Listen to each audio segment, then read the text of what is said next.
Hello everyone, welcome to all of you students. हम जो first chapter पढ़ रहे थे some basic concept of chemistry, वो हो चुका है हमारा complete.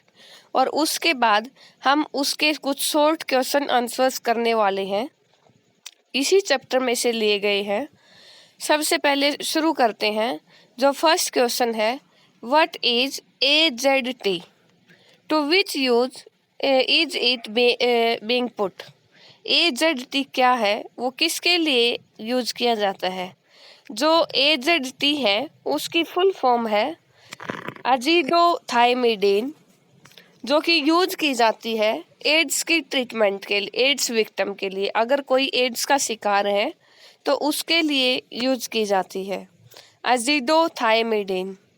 Second question, name 2 chemical compounds used in treatment of cancer.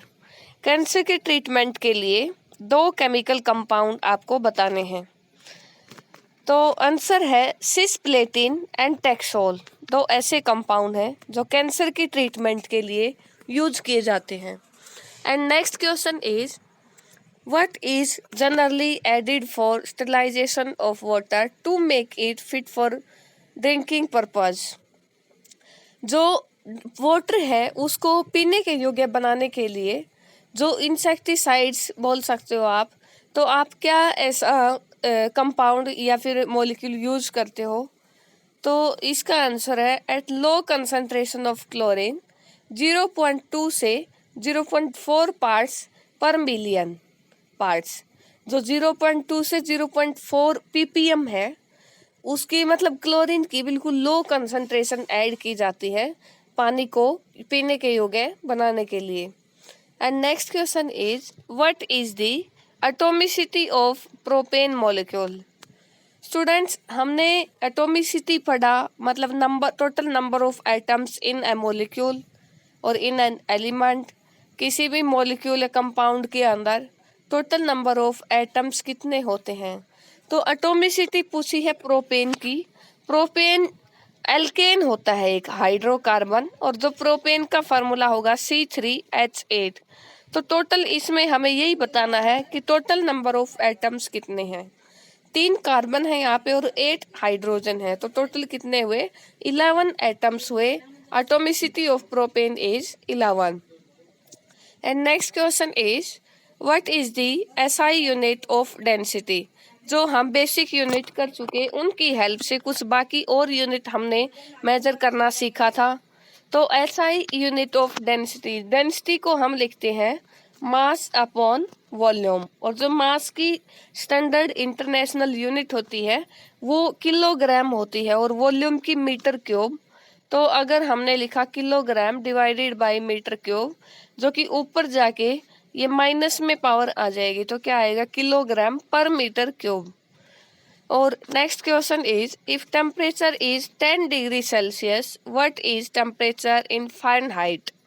अगर डिग्री सेल्सियस में टेम्परेचर 10 डिग्री सेल्सियस है तो फ़ारेनहाइट में कितना होगा। जो हमने रिलेशन पढ़ा था डिग्री सेल्सियस और फ़ारेनहाइट के बीच में, degree Celsius is equal to F-32 degree Fahrenheit -32 और 5/9। ऐसे था ये, degree Celsius is equal to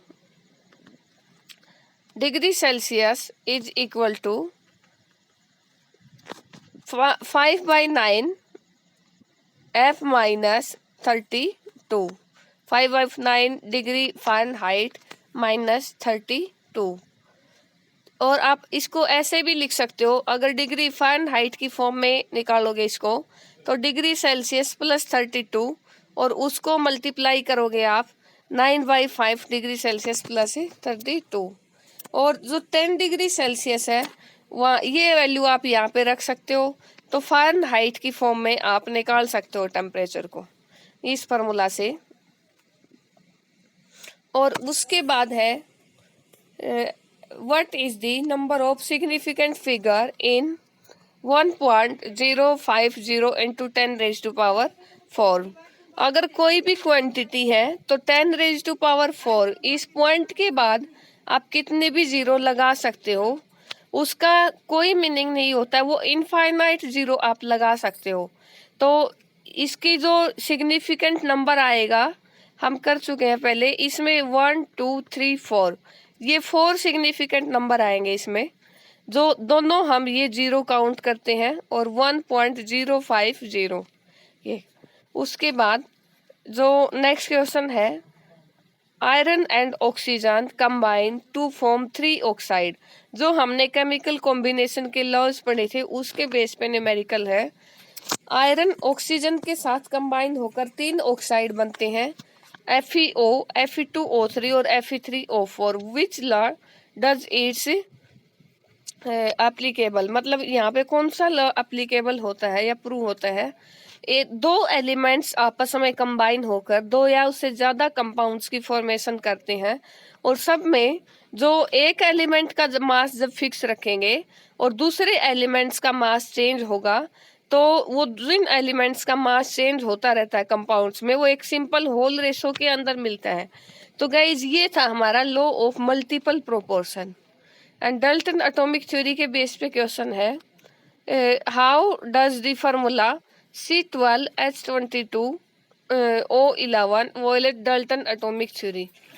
जो डाल्टन एटॉमिक थ्योरी ने बोला था किसी भी कंपाउंड के अंदर जो नंबर ऑफ एटम्स होते हैं वो हमेशा फिक्स होते हैं और एक सिंपल रेशो के अंदर होते हैं, लेकिन यहाँ पे जो C12H22O11 जो शुगर का फार्मूला लिखा हुआ है, इसमें ये एक सिंपल होल रेशो के अंदर नहीं है, इस वजह से, लेकिन ये कंपाउंड एग्जिस्ट करता है, इस वजह से मतलब ये डाल्टन एटॉमिक थ्योरी के अपोजिट है, ये उसको वोलेट करता है ये चीज। एंड नेक्स्ट क्वेश्चन, एटॉमिक और मोलिकुलर मास और मोल कॉन्सेप्ट जो पढ़ा था उसके बेस पे है, व्हाट इज 1 AMU और 1 यूनिट। AMU का मतलब होता है 1 एटॉमिक मास यूनिट, और 1 यूनिट डायरेक्ट पूछा है, इसका क्या मतलब है। 1 एटॉमिक मास यूनिट और unit is equal to 1/12 of the mass of an atom of carbon 12। Carbon 12 atom का जो मास होता है उसी का अगर आप उसी मास को 12 से डिवाइड करते हो, 12 से, तो 1 एटॉमिक मास यूनिट या 1 यूनिट मास आ जाता है। कार्बन 12 यहाँ पे मतलब कार्बन के जो 3 आइसोटोप होते हैं, कार्बन 12, कार्बन 13 और कार्बन 14। तो कार्बन 12 का जिक्र किया गया है कि 12 जिसका मास होता है वो कार्बन, और अगर आप 1 एटॉमिक मास यूनिट या 1 यूनिट निकालते हो तो कार्बन के मास को, कार्बन जो 12 आइसोटोप है उसके मास को 12 से मल्टीप्लाई डिवाइड कर देते हैं, तब क्या आता है 1 atomic mass unit. Next question is, which isotope of carbon is used for getting relative atomic mass। किसी भी एटम का जो एटॉमिक मास आप निकालते हो तो वो हमेशा किससे रिलेट करके चलते हो, किसको एक प्रेफरेंस मान के चलते हो, किसके कंपैरिजन में किसी भी एटम का मास आप बता सकते हो कि कम है, ज्यादा है, इतना मास है, तो वो हर चीज को एक रेफरेंस मान के चलते हैं। तो किसके कंपैरिजन में बताते हो आप किसी भी चीज का मास, कार्बन 12 एटम की कंपैरिजन में। And next question is, how many molecules are present in 1 kilogram mole of a substance.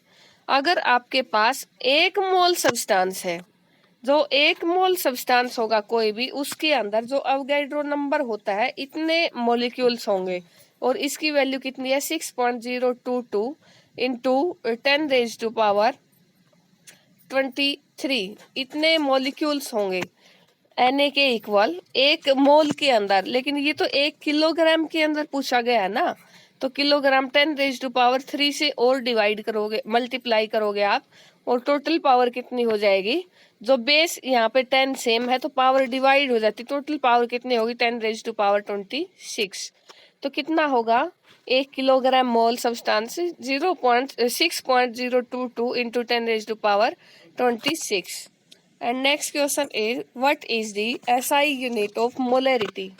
आपने मोलरिटी पढ़ा, number of moles of solute divide in 1 litre solution, या volume of solution in 1 litre, और multiply किया आपने, अगर ml में लेते हो तो 1000 से मल्टीप्लाई करना है, और अगर लीटर में लेते हो तो 1000 से मल्टीप्लाई नहीं करना है।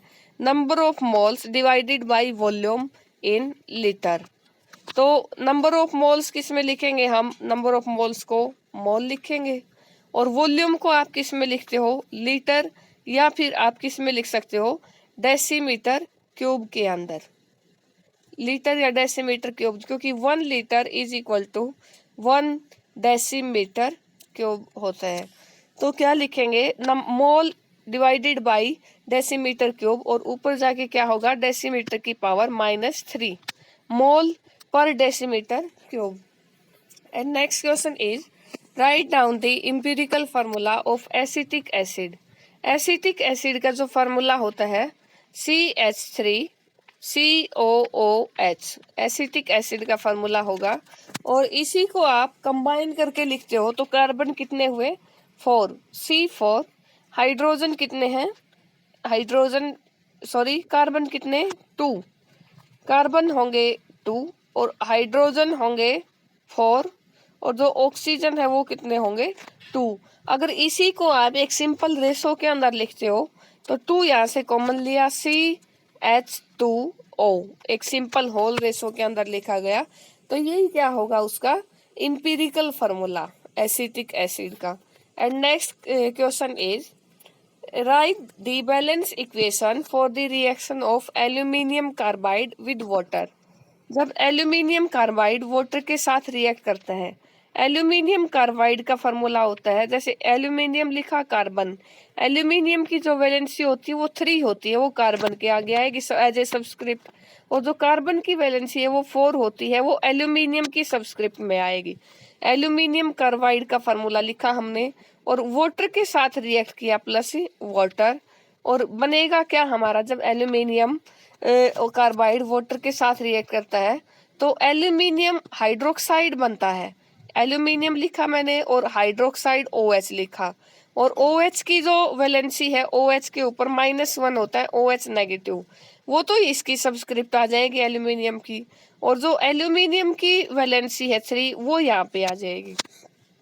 तो एल्यूमिनियम हाइड्रोक्साइड लिखा प्लस का methane CH4, aluminium hydroxide plus का CH4। अब इस रिएक्शन को हमें बैलेंस करना है, तो एल्यूमिनियम कितने हैं यहाँ पे, रिएक्टेंट की साइड 4 एल्यूमिनियम, इस वजह से आप प्रोडक्ट की साइड 4 से मल्टीप्लाई कीजिए, और यहाँ पे कार्बन कितने हैं, 3 कार्बन, कार्बन 3 है तो यहाँ CH4 को भी 3 से मल्टीप्लाई करना है हमें। तो इसके बाद एल्यूमिनियम हमारे बैलेंस हुए और कार्बन भी बैलेंस हुए, उसके बाद बचता है ऑक्सीजन और हाइड्रोजन। ऑक्सीजन को बैलेंस करते हैं, जो रिएक्टेंट की साइड है सिर्फ एक ऑक्सीजन एटम है, और प्रोडक्ट की साइड कितने होंगे, 4 और 3, यहाँ से 4 3 जा 12 ऑक्सीजन एटम होंगे, और यहाँ पे कितना है 1, तो आप रिएक्टेंट की साइड H2O को 12 से मल्टीप्लाई करना है, 12 H2O। अब टोटल हाइड्रोजन एटम कितने हुए, 12 2 जा 24 हाइड्रोजन, और प्रोडक्ट की साइड कितने हैं, 3 4 जा 12 और 3 4 जा यहाँ पे भी 12, total 24 hydrogen atom. That is balanced chemical equation, aluminium carbide plus 12 water, aluminium hydroxide plus का मीथेन।